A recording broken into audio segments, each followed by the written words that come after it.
பஞ்சாயத்துக்கலாமா பயந்துட போறேன். தஞ்சையில் மீத்தேனுக்காக நிலங்கள் கையகம்.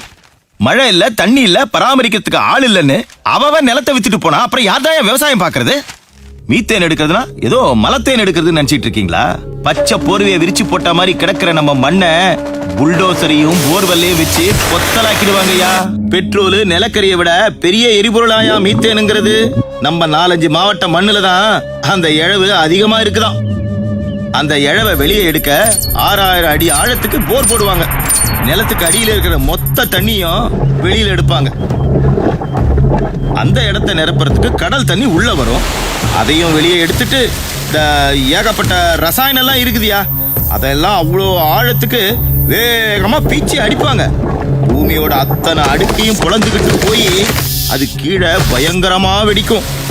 அந்த ரசாயன கழிவையும் உப்பு தண்ணியும் வெளியே எடுத்து கொட்டுறப்போ நம்ம மண்ணுல இருக்கிற மரம் செடி கொடின்னு அத்தனையும் கருகி சுடுகாடா போயிடும் யா. பூமியோட அடுக்கெல்லாம் செதஞ்சு போய் நாம பெருமையா நினைக்கிற பாரம்பரிய கோயில்லாம் சுக்குநூறா நொறுங்கி போயிடும். ஊருக்கே சோறு போடுற நம்ம மண்ணு உப்பளமா மாறி போயிடும்.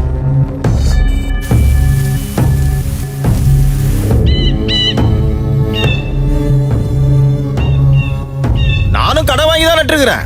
அன்னைக்கு அந்த பேங்க் மேனேஜர் நாக்க பிடிக்கிற மாதிரி கேட்டான். அதுக்காக ரியல் எஸ்டேட் காரனுக்கும் ஃபேக்டரி காரனுக்கும் நிலத்தை கொடுத்துட்டு கடன் அடைச்ச முடியுமா? அது சரி, அது சரி. சோத்துக்கு வர எதை திங்க போறானுங்களோ. மாஸ்டர், ஒரு வடை ஒரு டீ. நாகப்பட்டினத்தில் விவசாயி பட்டினி சாவு, விவசாயிகள் சாலை மறியல். ஆமாம், இந்த விவசாயிகளுக்கும் வேற வேலை இல்லை, பேப்பர்காரங்களுக்கும் வேற வேலை இல்லை. பட்டினி சாவாம் பட்டினி சாவு. மாசத்துக்கு 20 கிலோ அரிசி தராங்க, அதை வாங்கி திங்க வழி இல்லாமல் எப்படி சாக முடியும்? சும்மா பரபரப்புக்காக எதையாவது பண்ணிட்டு அப்புறம் பஸ்ஸை மறிக்க இறங்கிறாங்க. வெட்டி போய் எதுக்கு சட்டையை பிடிச்சா? டேய், உன் சட்டை பிடிச்சல உனக்கு ஒன்றும் பெருசா காயமாயிடல. நாளைக்கே செத்துற மாட்டேன். ஆனா இத்தனை பேர் மத்தியாலும் சட்டை பிடிச்சிட்டேங்கிற அவமானம் இருக்குல்ல, அதுவும் உன்னை சாகடிச்சிடும். சாப்பிட வழி இல்லாம சாகிறதுக்கு பேர் பட்னிச்சாவு இல்லடா. 4 பேருக்கு சாப்பாடு போட வழி இல்லாம போச்சேன்னு நினைச்சு சாவுறோம் பாரு, அதான் பட்னிச்சாவு. எங்க சாவுக்கெல்லாம் நீங்க பெரிதாப்பட வேணாம், ஆனா பழிச்சு பேசாம இருங்கடா, அது போதும். உன் அளவுக்கு படிச்சு வந்தாண்டா நானும், MSc கோல்ட் மெடலிஸ்ட். ஆனா விவசாயத்தை தவிர வேற எந்த வேலையும் பார்க்க மாட்டேன்னு உறுதியா இருக்கேன்டா. காசு கொடுத்த அரசு கிடைக்குங்கிற திமிருதான்டா உங்களை இப்படி பேச வைக்குது. நேற்று செத்து போன நாகப்பட்டினம் விவசாயிக்கு 15 ஏக்கர் நிலம் இருக்குடா. ரியல் எஸ்டேட் அது இதுன்னு வித்திருந்தா கூட வாழ்க்கை முழுக்க உட்கார்ந்து சாப்பிட்டு இருக்க முடியும். ஆனா இதுக்கான சோத்தை போட முடியாம போச்சேன்னு தான் தொங்கி இருக்காரு அவரு. போடா.